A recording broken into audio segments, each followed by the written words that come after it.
Assalamualaikum warahmatullahi wabarakatuh.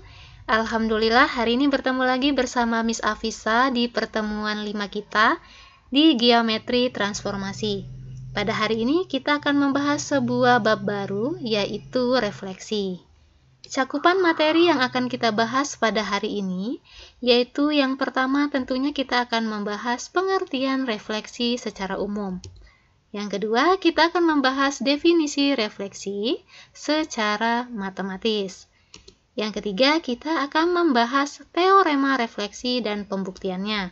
Nah, pada sub ini, kita akan membuktikan bahwa refleksi adalah sebuah transformasi dan refleksi adalah sebuah isometri. Yang keempat, kita akan membahas jenis refleksi dan kita akan membuktikan salah satu dari jenis refleksi. Dan yang terakhir, kita akan membahas contoh dari refleksi. Oke, langsung saja untuk yang pertama, kita membahas pengertian refleksi secara umum. Refleksi berarti pencerminan. Refleksi pada geometri transformasi berarti memetakan setiap titik dari suatu bangun melewati garis pencerminan. Suatu objek yang mengalami refleksi akan memiliki bayangan benda yang dihasilkan oleh sebuah cermin. Ini berarti, yang pertama, titik dan bayangan jaraknya sama dengan cermin. Ini berarti apa? Berarti jarak benda ke cermin akan sama dengan jarak cermin ke bayangannya. Kemudian, bentuknya sama, namun posisinya terbalik. Nah, kita bayangkan saja ketika kita bercermin, kita mengangkat tangan kanan kita. Namun seakan-akan di bayangannya kita mengangkat tangan kiri kita. Dan sifatnya sama seperti simetri lipat. Tentu ya. Oke, itu untuk pengertian refleksi secara umum. Sekarang kita masuk di definisi refleksi secara matematis. Kita punya definisi. Refleksi dengan sumbu G dinotasikan dengan MG. M itu mirror, berarti pencerminan terhadap garis G. Didefinisikan yang pertama, pencerminan terhadap garis G di titik A akan sama dengan A jika A-nya elemen dari garis G.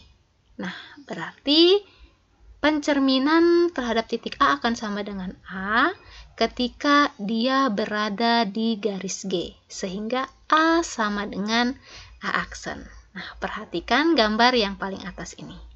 Kemudian yang kedua, kondisi yang kedua, pencerminan terhadap garis G di titik A sama dengan A aksen jika A-nya bukan elemen dari garis G. Nah, pencerminan terhadap titik A akan sama dengan A aksen ketika titik A-nya tidak berada di dalam garis G. Berarti dia di luar dari garis G. Dan setiap garis pencerminan dan titik selalu berada di depan garis pencerminannya. Berarti itu juga berlaku dengan bayangannya. Bayangan juga berada di depan garis pencerminan, dan jarak antara benda dengan cermin akan sama dengan jarak antara cermin dengan bayangannya. Nah, berarti di refleksi kita punya dua kondisi, ya. Oke. Yang selanjutnya kita masuk di teorema dari refleksi. Untuk teorema yang pertama berbunyi apa? Refleksi merupakan sebuah transformasi. Karena dia sebuah transformasi, maka kita harus membuktikan bahwa dia bijektif. Jika bijektif, berarti kita harus membuktikan bahwa dia surjektif dan juga injektif. Oke, untuk buktinya, yang harus kita ingat lagi supaya lebih paham, ketika surjektif, ada dua himpunan A dan himpunan B. Surjektif kita fokus ke himpunan B-nya. Ketika himpunan B semua terpasangkan, maka dia disebut dengan surjektif. Injektif apa? Injektif kita fokus ke himpunan A-nya. Ketika himpunan A-nya semuanya terpasangkan dan harus ya. Dan himpunan A harus memiliki pasangan yang berbeda ke himpunan B-nya. Oke, langsung saja. Yang pertama kita akan membuktikan bahwa dia surjektif. Sekarang kita ambil sembarang pencerminan. Misalkan pencerminan terhadap garis G atau MG ya. Nah, MG suatu fungsi dari V ke V. Maksudnya dari bidang Euclid ke bidang Euclid. Nah, berdasarkan definisi di atas, jelas bahwa domain atau daerah asal dari MG adalah juga di bidang Euclid. Daerah hasil dari MG juga pada bidang Euclid. Sebab apabila kita mengambil A elemen dari bidang Euclid, maka ada dua kemungkinan sesuai dengan definisi. A-nya berada pada garis G atau A-nya tidak berada di dalam garis G. Nah, untuk yang pertama, untuk A-nya elemen garis G atau A-nya berada dalam garis G, pencerminan terhadap garis G di titik A itu akan sama dengan A ketika A-nya berada di garis G. Sedangkan untuk A bukan elemen dari garis G, atau untuk A-nya tidak berada di garis G, maka pencerminan terhadap garis G di titik A-nya sama dengan A aksen. Nah, ketika pencerminannya sama dengan A aksen, maka akan membentuk sebuah garis dari A aksen untuk benda dan bayangannya. Artinya apa? Artinya garis dari A aksen itu bagian di bidang V juga, sehingga A aksen elemen di bidang V. Artinya A berada di bidang V juga. Jadi pencerminan terhadap G suatu fungsi dari V ke V atau dari bidang Euclid ke bidang Euclid. Nah, jika tadi kita mengambil A elemen V, sekarang kita ambil A aksen elemen V. Berarti sama, berarti ada A aksen yang berada di garis G atau ada juga A aksen yang tidak berada di garis G. Sekarang kita akan perlihatkan satu persatu. Untuk A aksen berada di garis G, maka ada prapeta A sama dengan bayangannya. Sehingga pencerminan terhadap garis G di titik A sama dengan A aksen. Untuk A aksen tidak berada di garis G, maka ada A elemen di bidang Euclid. Tentu ya, sehingga G merupakan sebuah sumbu atau garis dari garis A aksen. Nah, hal ini berarti apa? Pencerminan terhadap G di titik A itu sama dengan A aksen. Artinya, A aksen mempunyai prapeta yaitu A. Nah, karena setiap A aksen elemen di bidang Euclid selalu mempunyai prapeta anggota di bidang Euclid, maka pencerminan terhadap garis G merupakan fungsi yang surjektif. Nah, itu untuk pembuktian yang surjektif. Kita akan membuktikan bahwa dia juga injektif. Nah, untuk yang injektif, kita andaikan titik A tidak sama dengan titik B. Nah, jika A elemen G atau A berada di garis G dan B berada di garis G, maka jelas A aksen sama dengan pencerminan dari titik A. Sama dengan A, ya kan? Karena A-nya berada di garis G. Dan B aksen sama dengan pencerminan di titik B itu sama dengan B. Karena apa? Karena B-nya juga berada di garis G. Jadi, A aksen tidak sama dengan B aksen. Nah, jika salah satu gimana? Misalnya A elemen G, maka A aksen sama dengan pencerminan dari A sama dengan A Karena B tidak sama dengan G, maksudnya B tidak berada di garis G, B aksen sama dengan pencerminan dari G dengan B-nya tidak berada di garis G. Nah, di sini berarti A aksen tidak sama dengan B aksen.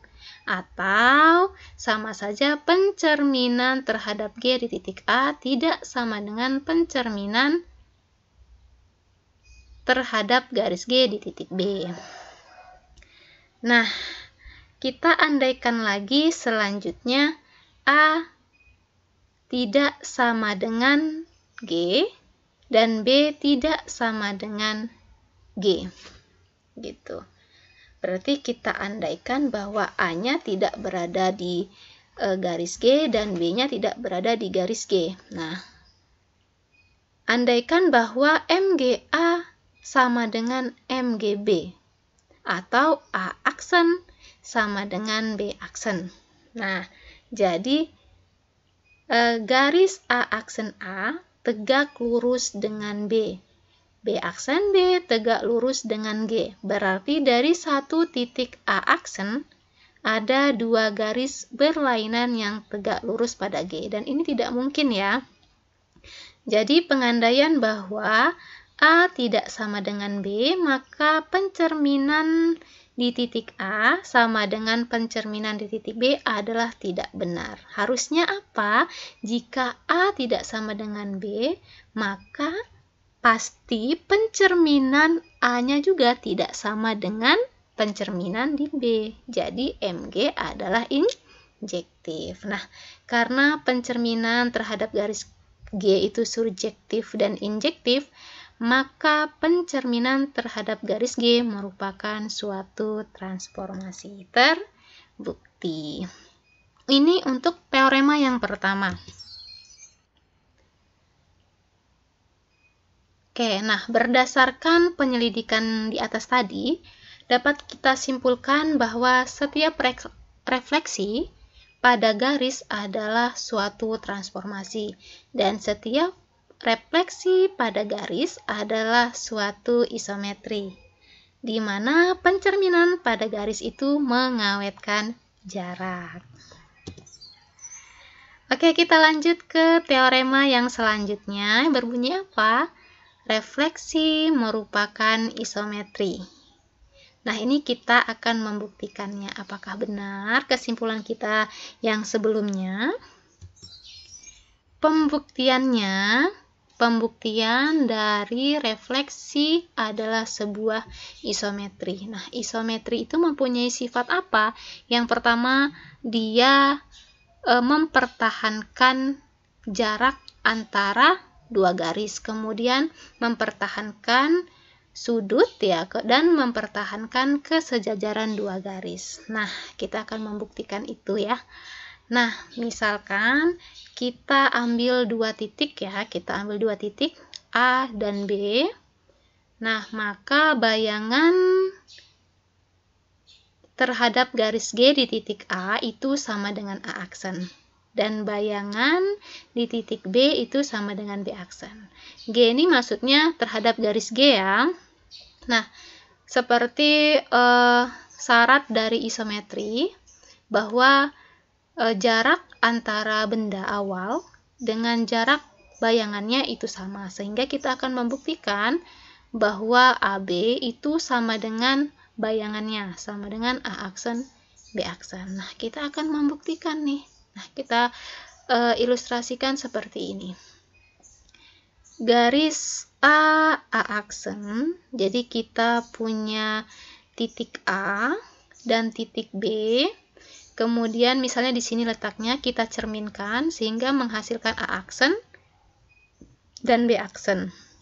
Nah, sekarang garis A aksen memotong G di titik P. Memotong garis G di titik P. Kemudian garis B aksen ya, nih, memotong garis G di titik Q. Oke, dari titik B, tarik garis sejajar Y memotong AA aksen di P aksen. Di sini ya, kita tarik garis yang sejajar dengan sumbu Y. Kemudian dia memotong AA aksen di P aksen. Kemudian dari titik B aksen yang ini kita tarik juga garis sejajar dengan garis G ya, memotong BB aksen di titik apa? P double aksen gitu. Nah, maka gambarnya akan menghasilkan seperti ini. Nah, selanjutnya apa? Kita perhatikan persegi panjang dari P aksen BQP. Jadi P aksen BQP. Kita perhatiin ya, ini dia berbentuk persegi panjang.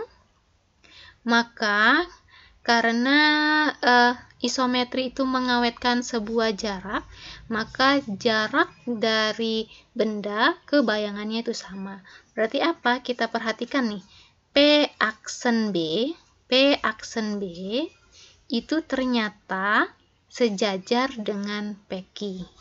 Dan jarak P aksen B itu sama dengan jarak ke PQ. Nah, kita lihat lagi. Setelah itu ada BQ. BQ ini sejajar dengan P aksen. Dan jaraknya juga sama. BQ sama dengan P aksen P. Gitu. Nah, terbukti ya. Sekarang kita perhatikan segitiganya. Dengan tujuan kita akan melihat apakah dia mempertahankan ukuran sudut. Kita lihat sebuah segitiga dari ABP aksen. ABP aksen, segitiga ya. Dan segitiga A aksen, B aksen, P double aksen. A aksen, B aksen, P double aksen. Nah, ternyata BP aksen itu sama dengan apa? B aksen, P double aksen. Panjangnya ya sama.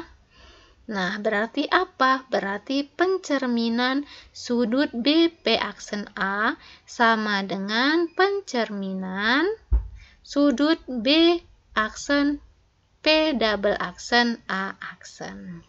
Jadi sudutnya ukurannya sama. Nah, karena dia mengawetkan jarak, kemudian juga mempertahankan ukuran sudut, mempertahankan kesejajaran, maka segitiga ABP aksen itu kongruen dengan segitiga A aksen, B aksen, P double aksen.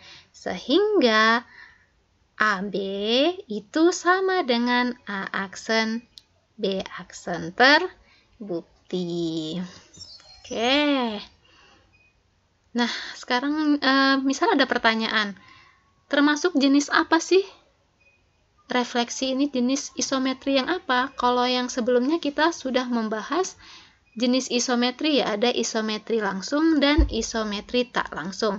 Ketika isometri langsung berarti dia mempertahankan orientasi. Ketika dia searah jarum jam, maka bayangannya juga searah jarum jam, maka dia refleksi langsung. Jika refleksinya itu atau isometrinya tidak langsung, itu ketika dia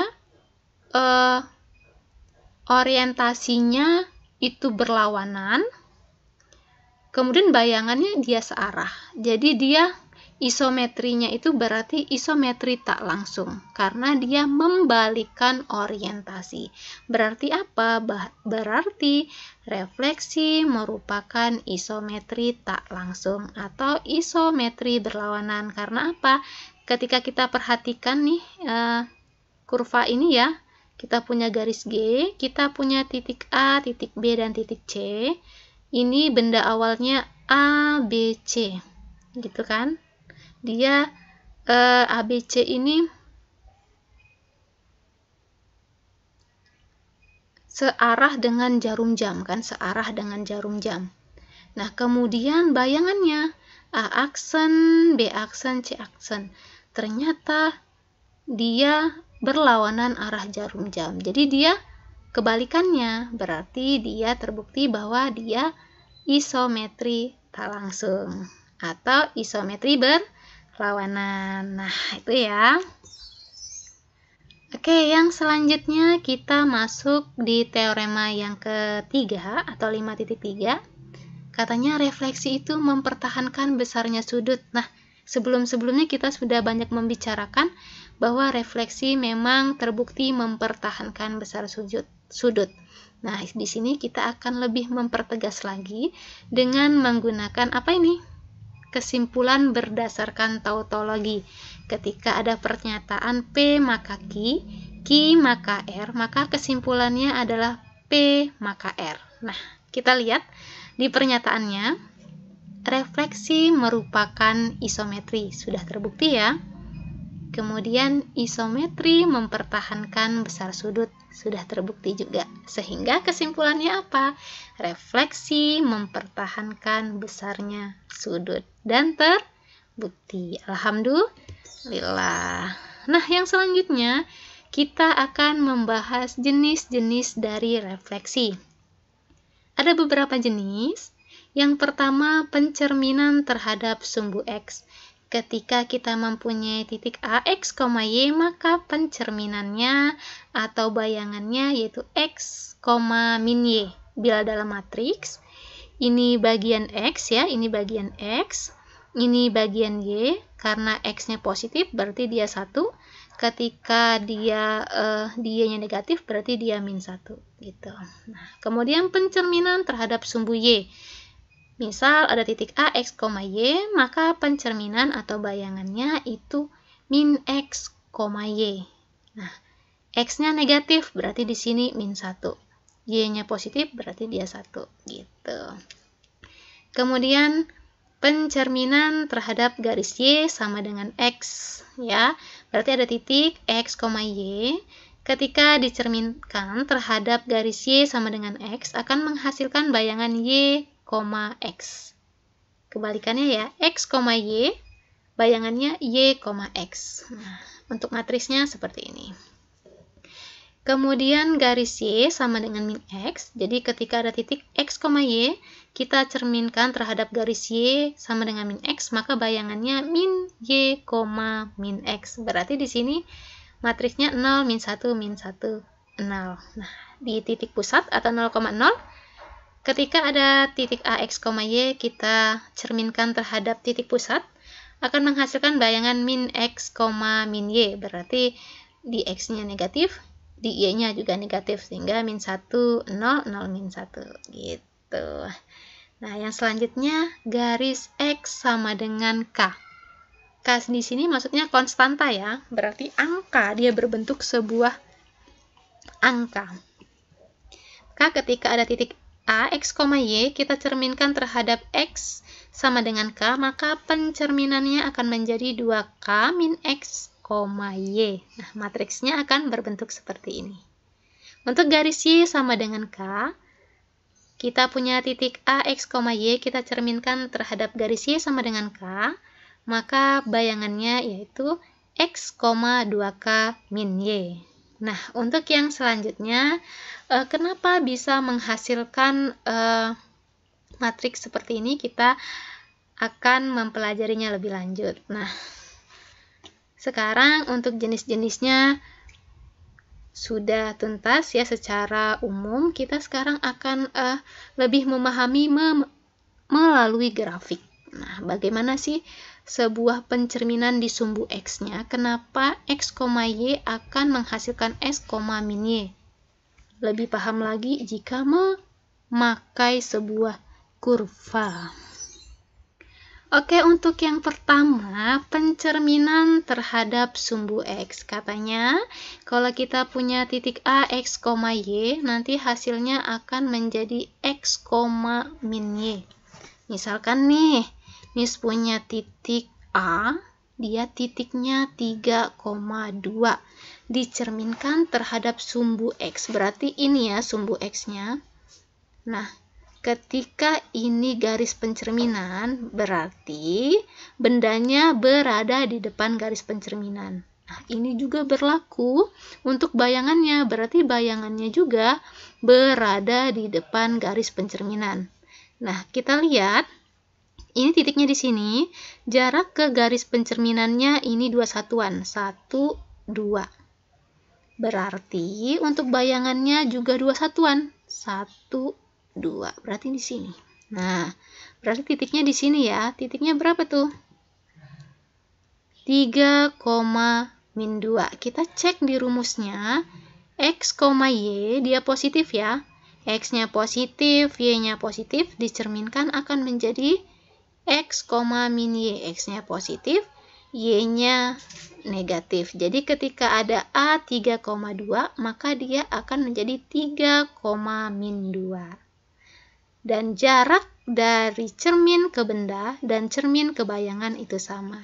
Dan ini akan membentuk sebuah segmen garis. Nah, ini bayangannya untuk di sumbu X atau pencerminan terhadap sumbu X. Lanjut untuk yang sumbu Y, pencerminan terhadap sumbu Y.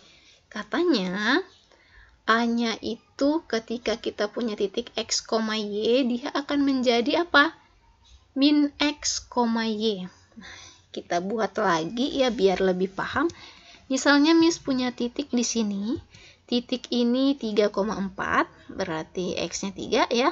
Y-nya 4 satuan. Nah, karena dia pencerminan terhadap sumbu Y, berarti kita cerminkan terhadap ini ya. Nah, berarti di depan ini kita hitung berapa jaraknya. 1, 2, 3, 3 satuan. Berarti bayangan 3 satuan.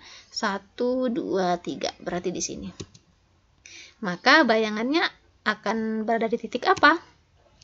A aksen min 3,4. Jelas ya? X-nya negatif dan Y-nya positif. Nah, jadi ketika A 3,4 akan menghasilkan bayangan min 3,4. Terbukti ya di rumusnya. Dan sebuah pencerminan ketika berada di luar garis pencerminan, maka dia akan membentuk sebuah garis, yaitu garis A aksen. Oke. Selesai untuk sumbu Y, kita lanjut ke pencerminan terhadap garis Y sama dengan X. Ketika titik A, X, Y, kita cerminkan terhadap garis Y sama dengan X, maka akan menghasilkan Y, X. Kebalikannya nih, misalnya kita punya titik 3,2, berarti 2,3. Apa benar? Yuk kita buktiin. Nah, karena kita terhadap garis Y sama dengan X, maka kita harus membuat garisnya dulu. Nah, berarti ketika X sama dengan 0, Y-nya sama dengan 0. Ketika X sama dengan 1, berarti Y sama dengan 1, dan seterusnya. Nah, garisnya akan berbentuk seperti ini. Y sama dengan X. Jadi ketika X-nya 0, dia Y-nya 0. Ketika X-nya 1, dia Y-nya 1, ketika X-nya min 1, dia Y min 1. Gitu. Nah, sekarang misal kita ambil titik di sini. Ini titik apa sih? Titik A 6,2. Maka berdasarkan rumus, dia akan menjadi 2,6. Benar nggak sih? Coba. Di sini ya. Bayangannya 2,6. Nah, kita lihat nih, ini garis pencerminannya. Ini sama ya, 2 satuan ya. 1, 2. 1, 2. Berarti benar. Ketika ada titik 6,2 dicerminkan terhadap garis Y sama dengan X, dia akan menjadi 2,6.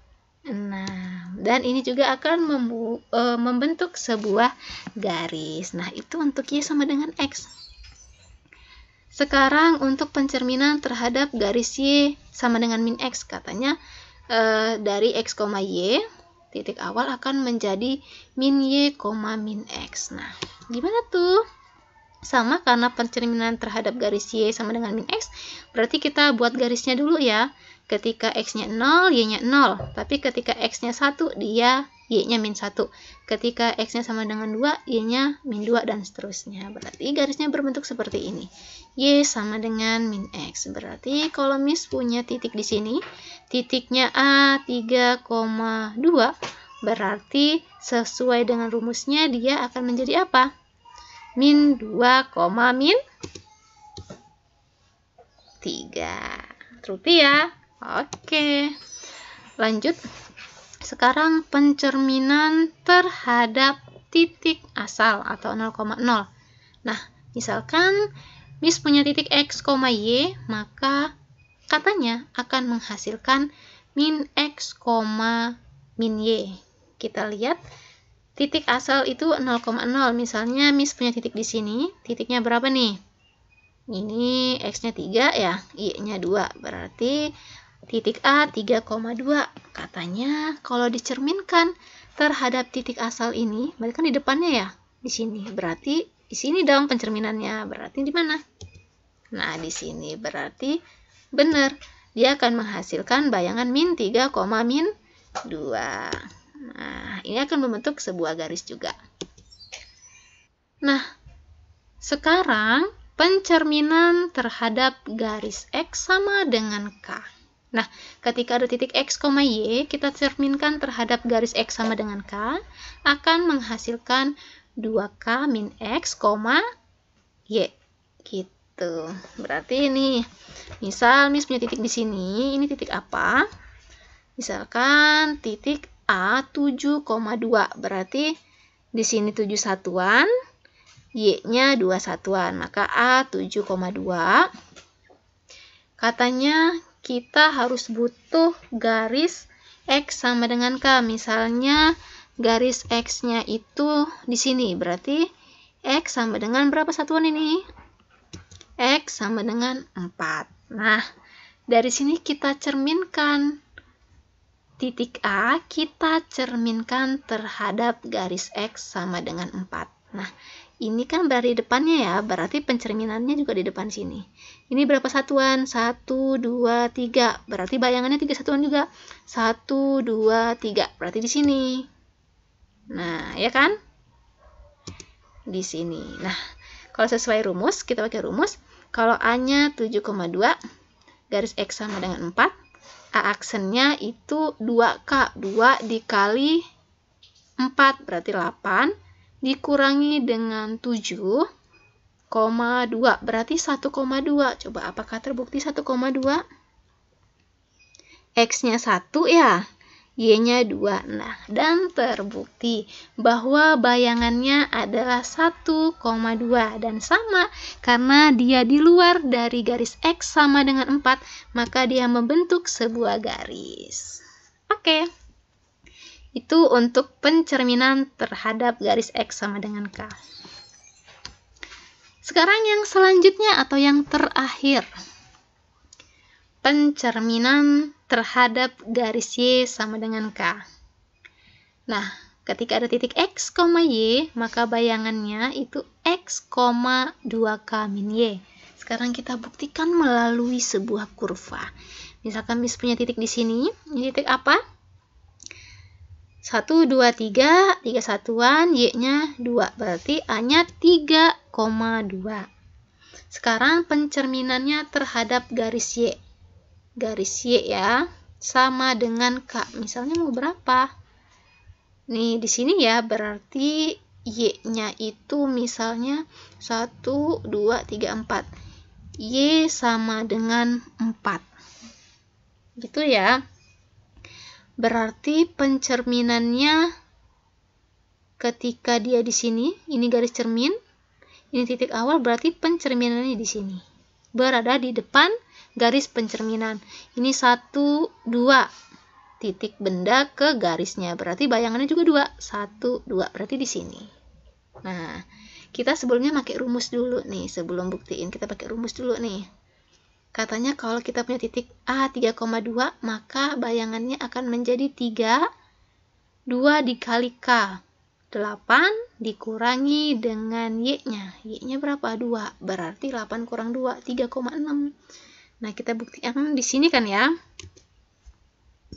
Di sini berarti dia AX-nya 3,6. Apakah benar? X-nya 1, 2, 3. Y-nya 1, 2, 3, 4, 5, 6. Benar ya? Berarti bayangannya A 3,6. Karena titik A tidak berada di garis Y sama dengan 4, maka dia membentuk sebuah garis. Oke, paham ya? Untuk pencerminan aplikasinya dikurvakan lebih paham, insya Allah. Sekarang kita buktiin nih. Tadi itu ada ini matriksnya, Miss. Kok bisa sih matriksnya itu untuk titik 0,0 tuh min 1, 0, 0, min 1. Itu bener tak terbukti, Miss? Iya dong, terbukti kan hasilnya bayangannya sama. Nah, sekarang kita harus buktikan untuk titik 0,0 matriksnya min 1, 0, 0, min 1. Nah, gimana caranya? Caranya, misalkan M, kita misalkan dulu nih pencerminannya nih ya. A, B, C, D untuk matriksnya. Nah, katanya nih, min X, min Y itu sama dengan ini kan? Nah, yang ini, karena kita cari, kita misalkan dulu. Pura-puranya belum tahu gitu kan. Kita misalkan A, B, C, D. Berarti min X, min Y sama dengan A, B, C, D dikalikan dengan titiknya X, Y. Berarti kita operasikan yang ini memakai perkalian sebuah matriks. Berarti AX plus BY di bawahnya CX plus DY. Nah, ini akan menghasilkan apa? Min X sama dengan AX plus BY dan min Y sama dengan CX plus DY. Nah, untuk min X sama dengan AX plus BY berarti kita hasil akhirnya akan min X. Berarti A-nya min 1 dan B-nya sama dengan 0. Untuk min Y sama dengan CX plus DY berarti untuk menghasilkan min Y, C-nya sama dengan 0 dan D-nya sama dengan min 1. Sekarang kita substitusikan di sini. Berarti apa? A-nya min 1, B-nya 0, C-nya 0, dan D-nya min 1. Sehingga terbukti bahwa ketika ada titik A, X, Y kita cerminkan, maka akan menghasilkan A aksen min X, min Y. Dapat dicari hasil bayangannya melalui perkalian min 1, 0, 0, min 1 dikalikan dengan titiknya X, Y. Nah, yang selanjutnya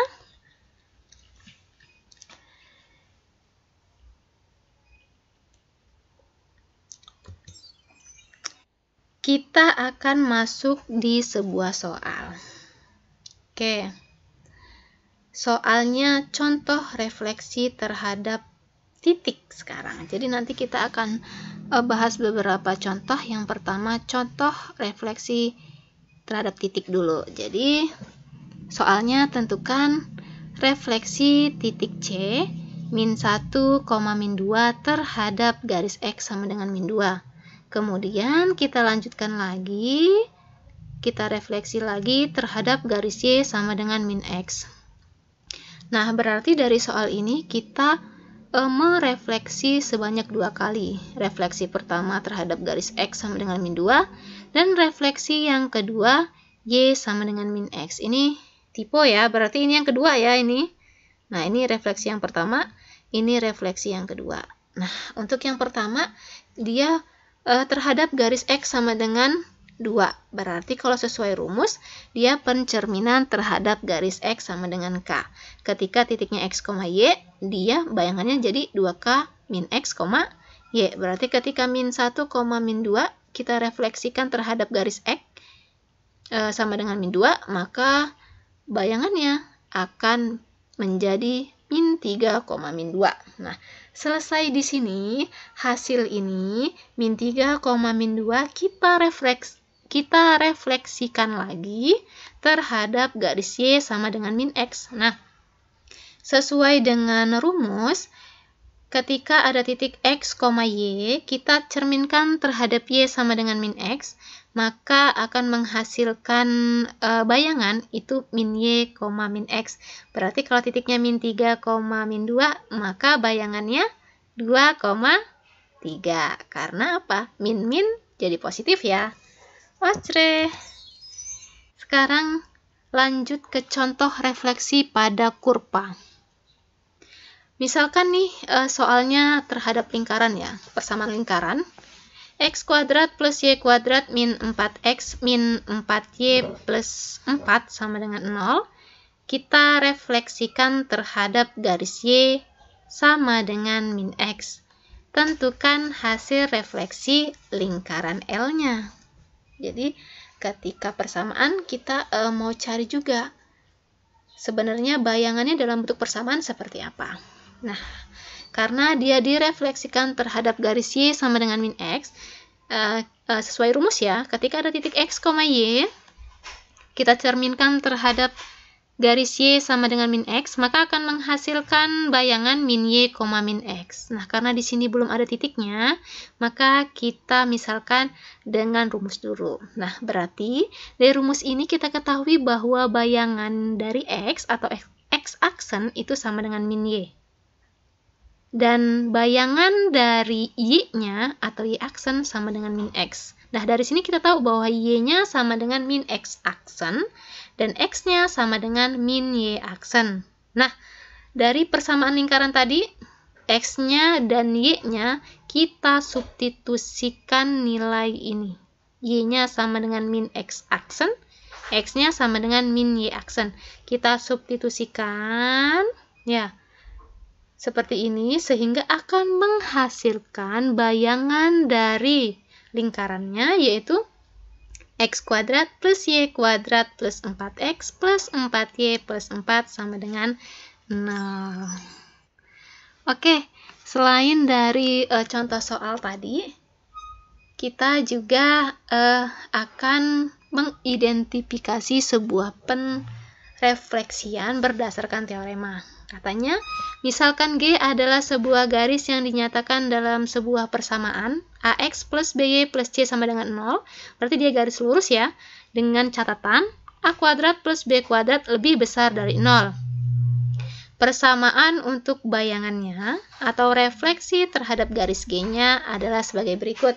Untuk X aksen atau bayangan dari X-nya itu sama dengan X min 2A dibagi dengan A kuadrat plus B kuadrat dikalikan dengan garisnya AX plus BY plus C.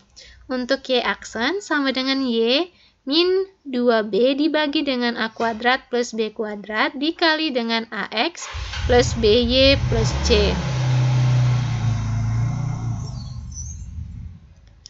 Nah, untuk contohnya, misalkan persamaan garis untuk garis G adalah sebagai berikut. Nah, ini persamaannya ya. 2X plus 3Y plus 1 sama dengan 0. Pertanyaannya, tentukan nilai dari MG 0,0 dan MG 1,2.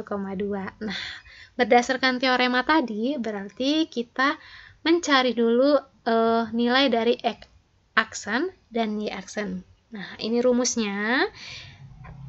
Dengan mensubstitusikan nilai A sama dengan 2, B sama dengan 3, dan C sama dengan 1 ke dalam rumusnya, sehingga menghasilkan X aksen sama dengan 5/13X min 12/13Y min 4/13. Dan Y aksennya sama dengan min 12/13X min 5/13Y min 6/13. Nah, X aksen dan Y aksen ini, hasilnya ini, kemudian X dan Y-nya, nilai X dan Y-nya kita substitusikan berdasarkan titik yang ditanyakan, ya, titik yang telah ditentukan gitu. Pertanyaannya, tentukan nilai dari titik itu. Jadi kita akan mensubstitusikan 0,0 dan 1,2 ke X aksen dan Y aksen. Hasilnya seperti apa? Untuk X, Y di 0,0, X aksennya, jadi X-nya kita ubah jadi 0 dan Y-nya kita ubah jadi 0, sehingga MG-nya 0,0 akan menghasilkan min 4/13, min 6/13. Nah, untuk X, Y di 1,2 sama, untuk X-nya kita substitusikan 1, untuk Y-nya kita substitusikan 2, sehingga akan menghasilkan MG-nya min 23/13 dan min 23/13. Ini untuk X, ini untuk Y. Nah, ini masing-masing ada X aksen dan Y aksen. Masing-masing disubstitusikan berdasarkan nilai X dan Y-nya. Nah, seperti itu. Oke, alhamdulillah selesai untuk pertemuan kali ini. Untuk hari ini, pertemuan kali ini ada latihan sedikit buat kalian. Silakan kalian identifikasi, silakan dikerjakan. Oke, alhamdulillah sekian untuk pembelajaran hari ini. Semoga pembelajaran hari ini mudah untuk dipahami. Oke, Miss akhiri. Wassalamualaikum warahmatullahi wabarakatuh. See you.